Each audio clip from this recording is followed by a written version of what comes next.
I hope to use this book to preserve the species and our societies.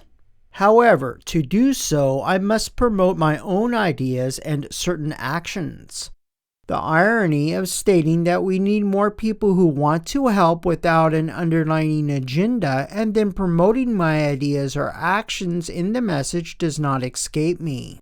Therefore, even this book must be viewed with scrutiny. In my own form of puritan views, even the outward truthfulness of wanting to help is required to be viewed with some sort of skepticism and investigation.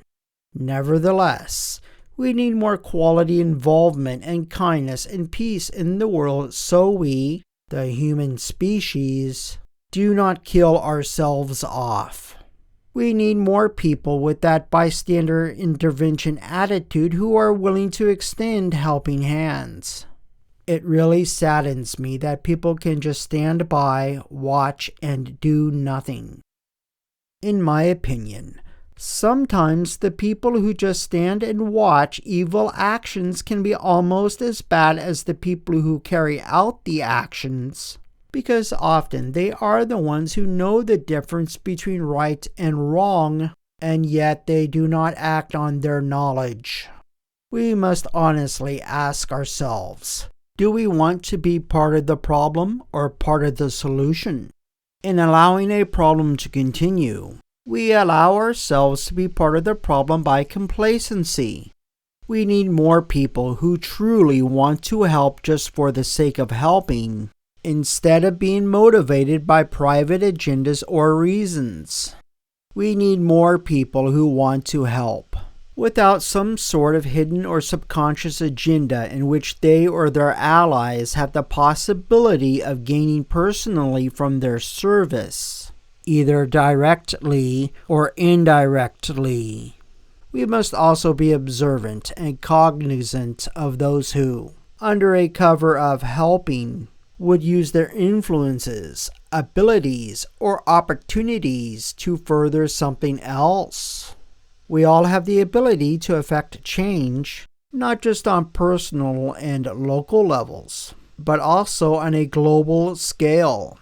Within all of us is the ability to create change, or at least influence the world in positive or negative directions.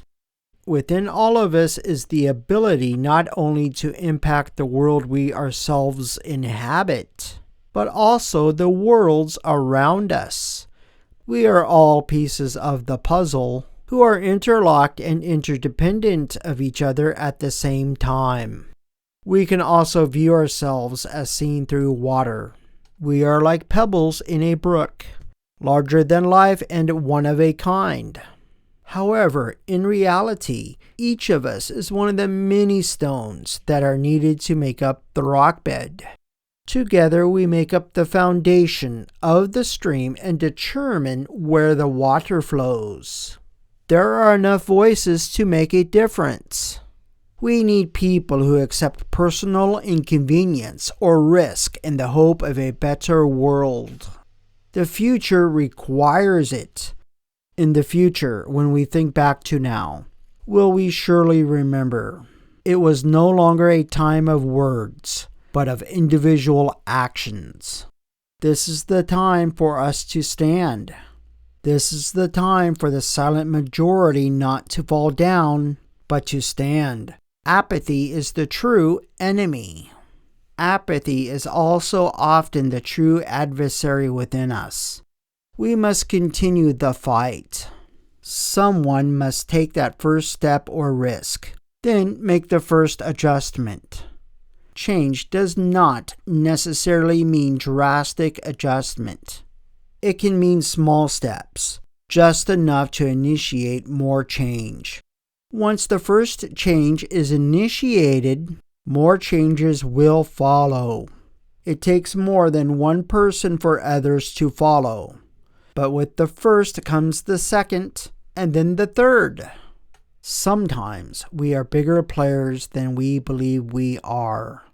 To help me continue, please consider a like, subscription to this channel, download of my free ebook or articles, or visit my website or social media channels. Thank you.